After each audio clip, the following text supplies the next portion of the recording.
संचार न्यूज में आपका स्वागत है। नमस्कार, आप देख रहे हैं स्पष्ट बात टीवी। इस वक्त हम राजधानी दिल्ली के न्यू राजेंद्र नगर में आरडी मलिक साहब हमारे साथ हैं, जिनके निवास स्थान पर हम बैठे हैं।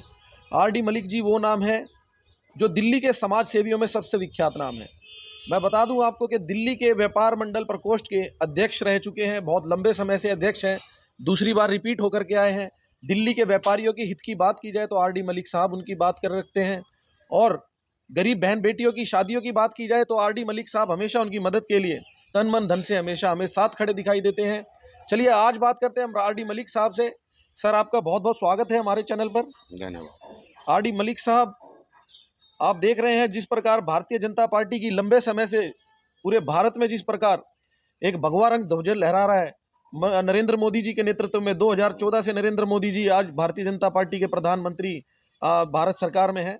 और पहले अगर बात की जाए कि कांग्रेस के प्रधानमंत्री की, जो हमारे देश के पहले प्रधानमंत्री थे पंडित जवाहरलाल नेहरू जी, आप आज नरेंद्र मोदी जी को और पंडित जवाहरलाल नेहरू जी को कैसे कंपेयर करते हैं, कैसे तुलना करते हैं उनकी? क्या पूछ रहे हैं आप? कोई तुलना है ही नहीं। किससे तुलना? आप तो सोने की तुलना लोहे से कर रहे हैं। देखिए, पंडित नेहरू जी का प्रधानमंत्री थे हमारे, लेकिन वो गलत रास्ते से चुन के आए गए थे। वो भी मैं पहले भी कहा है मैंने, वो कोई लोकतांत्रिक तरीके से, जमहूरियत से, डेमोक्रेसी से नहीं चुने गए थे। वो देश में थोपे हुए प्रधानमंत्री थे। जब कांग्रेस की कोर कमेटी की बैठक हुई तो उसमें जो नाम उभर के आया, मतगणना के द्वारा सरदार वल्लभ भाई पटेल जी का आया था। लेकिन महात्मा गांधी जी के कहने के ऊपर और नेहरू जी के अड़ियल रवैये के कारण इनको मजबूरी के अंदर सरदार वल्लभ भाई पटेल जी को दरकिनार करके, जनता की भावना को आहत करके पंडित जवाहरलाल नेहरू को देश का प्रधानमंत्री बनाया। तो मलिक साहब, आप बहुत बड़ी बात कह रहे हैं। देखिए, 70 साल में बहुत विकास हुए हैं, एम्स बना है और भाखड़ा डैम बना है और बहुत बड़ी बड़ी उपलब्धियां हुई हैं। उनकी पार्टी इस पे सीधा सीधा टारगेट करेगी कि आप बहुत बड़ी चुनौती दे रहे हैं, कि भाई आप कह रहे हैं कि नेहरू जी ने कुछ नहीं किया है। कुछ किया है? क्या किया नेहरू जी ने? देश के बहुत बड़ी दोबारा का दुर्भाग्य था ये। देश की जनता को छला गया था ये, इनको प्रधानमंत्री बनाकर। अरे प्रधानमंत्री हो, देश को संभालो। तुम शांति दूत बन रहे हो, कबूतर उड़ा रहे हो, और उधर पाकिस्तान अटैक कर दिया कश्मीर के ऊपर, और तुम जिनेवा भाग रहे हो। अरे सामना करो, छीन लेते, वहाँ रुक गया मैटर वो। उसके बाद तुम दूसरा प्रखंड कर रहे हो शांति दूत बनने के चक्कर के अंदर। चीन को यहाँ बुला लिया, लाल कारपेट बिछा दिया आपने, हिंदी चीनी भाई के नारे दिए आप लोगों ने, दिलवा दिए, और जाते अटैक कर दिए। आपने फौज का नाश कर दिया पंडित नेहरू ने। फौजी से फौज का काम किया जाता है। इन्होंने कहा कोई हमें युद्ध की जरूरत ही नहीं है, हमें लड़ना ही नहीं है किससे। फौजी जूते बना रहे हैं, फौजी नाई का काम कर रहे थे। वो इतिहास है कि मैं नहीं कह रहा, उठा के देख लो, चुनाई का काम फौजी कर रहे थे। तो उस वजह से चीन ले गया हमारी जमीन। उसके बाद आप पार्लियामेंट के अंदर, लोकसभा के अंदर बड़े गर्व के साथ फूल लगा के गुलाब का, जो जमीन गई है उसका कोई अफसोस नहीं है। क्यों नहीं है? क्योंकि वहाँ तो तिनका नहीं उगता। ऐसा प्रधानमंत्री की भाषा होती क्या? ये प्रधानमंत्री कहा जाता क्या? ये तो मजबूरी के प्रधानमंत्री थे, थोपे हुए प्रधानमंत्री थे। इनकी ना कार्यशैली अच्छी थी, ना दूरदर्शिता अच्छी थी इनकी। इनको तो बस वो एक वो अच्छा क्या कहते हैं उसे, वो पहनते थे जो, और गुलाब का फूल लगाने का शौक था। बच्चे तो उन्हें चाचा नेहरू के नाम से पुकारते थे। चाचा नेहरू की कविता किताबों में लिखते हैं ना, कौन कहता था? जितनी इन्होंने शिक्षा प्रणाली को बर्बाद किया है इन्होंने, जितना इन्होंने इतिहास, कांग्रेस के टाइम जितना इतिहास बदला गया, इन्होंने मुगलों के इतिहास को आगे रखा है, हिंदू इतिहास को हमेशा पीछे रखा है इन्होंने। कांग्रेस ने हिंदुओं को, सनातनियों को भी उठने नहीं दिया। इनकी जो नीति थी पंडित नेहरू शुरू अभी तक आई, तुष्टीकरण की नीति थी, विभाजन की नीति थी। हिंदुओं को विभाजित कर रखा था इन्होंने जात पात के अंदर, मुसलमानों को तुष्टीकरण खुश कर रखा था। उसी के बल पर सरकार में आ रहे थे। चलिए विभाजन की बात करते हैं। सर, विभाजन को कैसे देखते हैं आप? बहुत दर्दनाक था। मैं भुगत हूँ, मेरा परिवार भी आज़ादी से पहले पाकिस्तान से है। आधा परिवार हमारा भी उसके भेंट चढ़ा कतलेआम में। ये नहीं होना चाहिए था। अगर कांग्रेस मजबूत होती उस टाइम, उसके नेता मजबूत होते और सुभाष चंद्र बोस जी की बात सुनी जाती, तो विभाजन नहीं होता। लेकिन विभाजन का मेन कारण था सत्ता का लोलुप, सत्ता का सुख, जो पंडित नेहरू को खाया जा रहा था। ये तो क्या जरूरत थी जनाब अली जिन्ना के वहाँ इनको समझौता करने की? क्या मजबूरी क्या थी? 20 लाख लोग कत्लेआम हुआ, 20 लाख लोग कहने को होते हैं। हिंदुओं का कत्ल हुआ, सिखों का कत्ल हुआ। बहुत अगर उस पीछे मुड़ के देखो तो रूह कांप उठती है। सर, एक बड़ा बड़ा आरोप लगा रहे हैं कांग्रेस के नेता मुदित अग्रवाल। ये कहते हैं कि आरएसएस से जो थी पहले मुखबरी का काम करती थी, उन्होंने राष्ट्रीय ध्वज को स्वीकार नहीं किया था। उनको क्या उत्तर देना चाहेंगे? देखो, मैंने पहले कहा ना, इन लोगों की ये बुद्धिहीन लोग हैं। क्या एक तरह इनकी एक आंख के लोग हैं, इनकी एक आंख है, दूसरी आंख है ही नहीं। इनको हिंदू दिखता ही नहीं। अगर संघ नहीं होती, बता दूं, हेडगेवार जी की बहुत बड़ी दूरदृष्टि थी।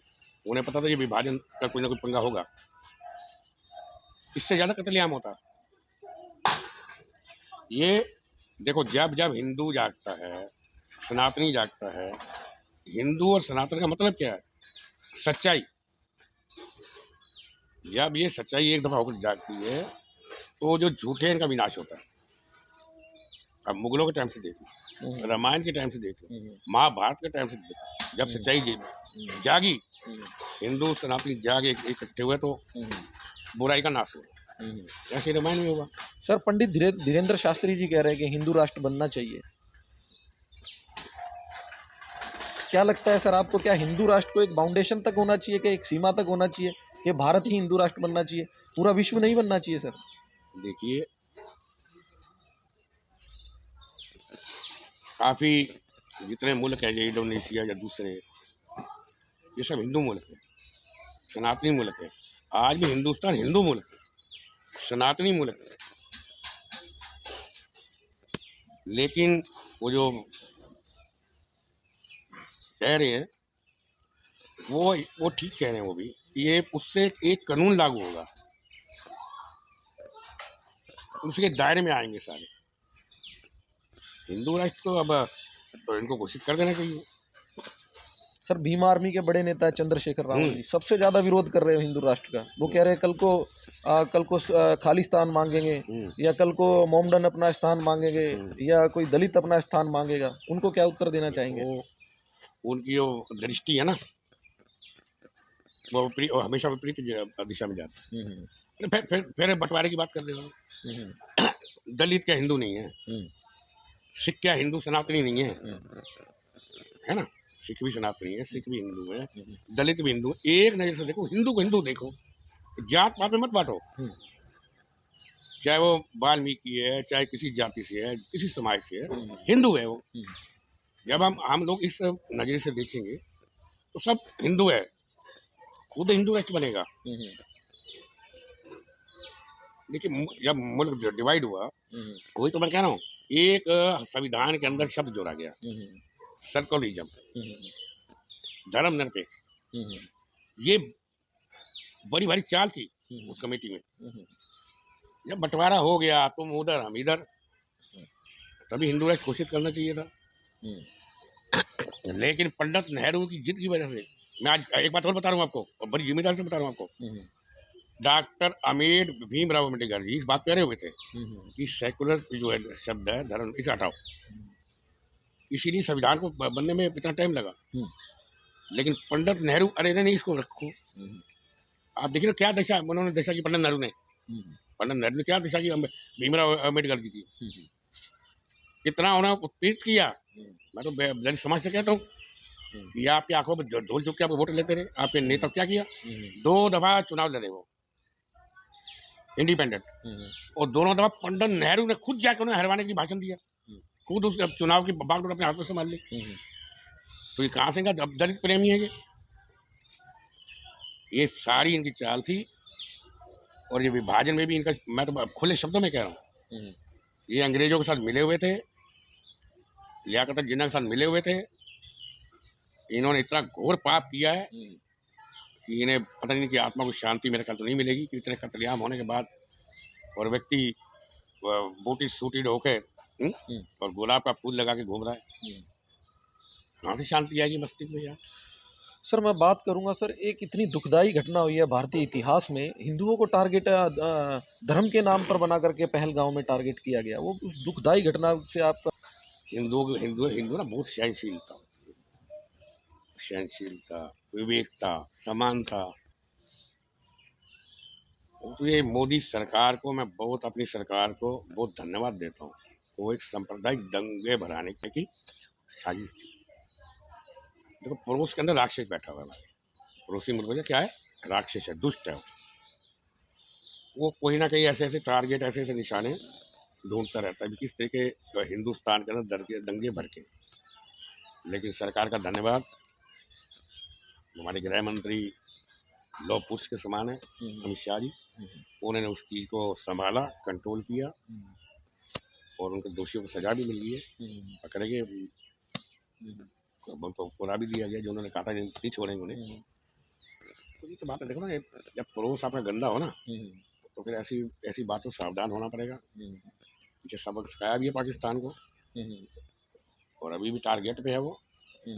भारत की बहुत पैनी नज़र है और बहुत बड़ा सौभाग्य है सनातनियों का, हिंदुओं का, भारत का कि ऐसे लौह पुरुष और मेहनती प्रधानमंत्री नरेंद्र मोदी के रूप में हमारे देश को मिले हुए हैं। और अमित शाह जी जैसे, राजनाथ सिंह जैसे व्यक्ति, नितिन गडकरी जैसे व्यक्ति, सच्चे ईमानदार व्यक्ति, इनका देश का कुछ नहीं कर सकता। देश का भविष्य बहुत उज्जवल है। अब इनके चिल्लाने चिल्लाने से कुछ होने वाला नहीं है। इनके पास कोई और काम नहीं है। बिहार की जनता ने इन्हें सबक सिखा दिया बहुत तगड़ा। ये पारिवारिक पार्टी है, परिवारवाद को फैलाना चाहती हैं। इनमें कोई भी पार्टी देख लो और ऐसी ऐसी पार्टियों से गठजोड़ करते हैं। कांग्रेस का जो भ्रष्टाचार में लिप्त सजा पाए हुए हैं, लालू प्रसाद की पार्टी के साथ समझौता कर रहे हैं। बताओ सर, आर्टिकल 370 हट गया सर, राम मंदिर बन करके तैयार हो गया। अब सर क्या लगता है पीओके भारत में आ जाएगा? आया हुआ है, नई बात नहीं। आप कह रहे, एक बात और की ना, सबसे बड़ी बात, भारत तो चांद पर पहुंच गया। चांद के पर पाकिस्तान कह रहा है हमारे झंडे में ही चांद है। उनके झंडे में चांद है, उनके दिमाग के अंदर ना फतूर है। उनका झंडे में ही लेगा चांद, उनका उस कपड़े से नहीं निकलेगा। हमारा चांद ऊपर है, उनके झंडे में ही लेगा। और अभी खत्म होने वाला चांद उनका, अब वो झंडा 8 टुकड़ों में बटने वाला है। वो चांद रहेगा ही नहीं। अब यही रहेंगे जो आतंकवादी, वो भी खत्म। अब कुछ नहीं, पाकिस्तान बर्बाद हो चुका है। पाकिस्तान अपनी मौत मर चुका है, आखिरी सांसों पे है पाकिस्तान। पीओके हमारा बिल्कुल कुछ मेरे ख्याल तो कुछ महीनों की बात है, ज़्यादा नहीं। वो हिंदुस्तान में दिखेगा। चलिए सर, हमसे जुड़ने के लिए, अपना कीमती समय देने के लिए बहुत बहुत धन्यवाद। हमारे साथ थे आरडी मलिक जी, बने रहिए हमारे साथ। मिलते हैं फिर एक नई खबर के साथ, तब तक जय हिंद, जय भारत, वंदे मातरम। सब्सक्राइब और लाइक करना ना भूलें। जय हिंद, जय भारत।